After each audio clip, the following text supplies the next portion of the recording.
Hi hello good night ಹೇಳ್ತಾ ಇದ್ದೀನಿ ಅಂತ ಯೋಚನೆ ಮಾಡ್ತಾ ಇದ್ದೀರಾ? ಯಾಕಂದರೆ ನಾನಿವಾಗ ಪ್ರಿಪೇರ್ ಮಾಡ್ತಾ ಇರೋದು ಡಿನ್ನರ್ಗೆ. ಸೊ ಏನಿದು ಬದನೇಕಾಯಿ ಹೆಚ್ಚಿಬಿಟ್ಟು ಕುಕ್ಕರ್ಗೆ ಹಾಕ್ತಾಯಿದ್ದೀನಿ ಅಂತ ನೋಡ್ತಾ ಇದ್ದೀರಾ?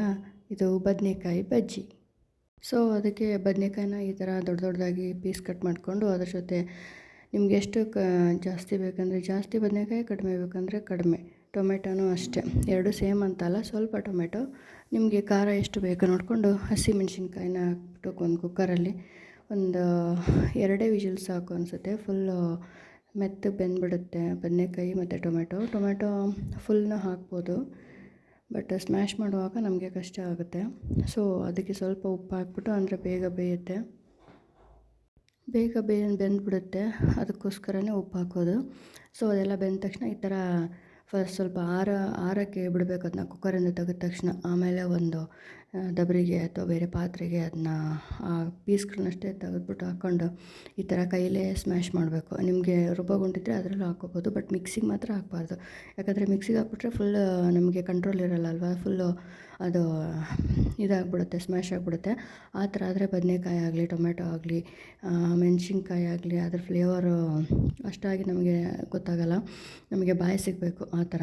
ಸೊ ಈರುಳ್ಳಿನೂ ತುಂಬ ಚಿಕ್ಕದಾಗಂತೇನಿಲ್ಲ, ಸ್ವಲ್ಪ ಮೀಡಿಯಮ್ ಸೈಜಿಗೆ ಕಟ್ ಮಾಡಿಕೊಂಡು ನೋಡಿ, ಅದರಲ್ಲಿ ಹಸಿಮೆಣ್ಸಿನ್ಕಾಯಿನೂ ಹಾಕಿದ್ದೀನಿ, ಯಾಕಂದರೆ ಅವು ಖಾರ ಇಲ್ಲ.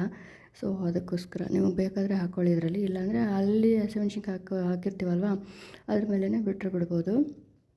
ಏನಿಲ್ಲ, ಅದೇ ಹಸಿಮೆಣ್ಸಿನ್ಕಾಯಿ ಒಗ್ಗರಣೆ ಕೊಟ್ಬಿಟ್ಟು ಸಾಸಿವೆ, ಜೀರಿಗೆ, ಈರುಳ್ಳಿ, ಕರಿಬೇವು, ಅರಿಶಿನ ಪುಡಿ ಎಲ್ಲನೂ ಹಾಕಿ ಒಗ್ಗರಣೆ ಕೊಟ್ಟು ಲಾಸ್ಟಿಗೆ ಸ್ವಲ್ಪ ಸಾಂಬಾರು ಪೌಡ್ರ್ ನಾವು ಮನೆಯಲ್ಲೇ ಮಾಡಿರ್ತೀವಿ, ಸಾಂಬಾರು ಪೌಡರ್ನ ಅದನ್ನು ಮಿಕ್ಸ್ ಮಾಡಿಕೊಂಡು ನೀಟಾಗಿ ಈರುಳ್ಳಿ ಏನೇನೆಲ್ಲ ಹಾಕಿರ್ತೀವಲ್ಲ ಅದು ನೀಟಾಗಿ ಬೇಯೋವರೆಗೂ ಸ್ವಲ್ಪ ಕೈ ಆಡಿಬಿಟ್ಟು ಅದನ್ನು ನೋಡಿ. ಇವಾಗ ಅರಿಶಿನ ಪುಡಿ ಎಲ್ಲನೂ ಫಸ್ಟಿಗೆ ಹಾಕ್ಬಿಡ್ಬಾರ್ದು. ಈರುಳ್ಳಿಲಿ ಸ್ವಲ್ಪ ಮೇಲ್ಗಡೆ ಉಪ್ಪು ಹಾಕ್ಬಿಟ್ರೆ ಅದು ನೀಟಾಗಿ ನೀಟಾಗಿ ಬೆಂದ್ಬಿಡುತ್ತೆ. ಅದಾದಮೇಲೆ ಅರಿಶಿನ ಪುಡಿ ಮತ್ತು ಸಾಂಬಾರು ಪುಡಿ ಹಾಕಬೇಕು, ಇಲ್ಲಾಂದರೆ ಈರುಳ್ಳಿ ನೀಟಾಗಿ ಬೇಯಲ್ಲ, ಅಂದರೆ ಬಾಯಿಗೆ ಸಿಗುತ್ತೆ ಕರಮ್ ಅಂತ, ಆ ಥರ ಸಿಗಬಾರ್ದು.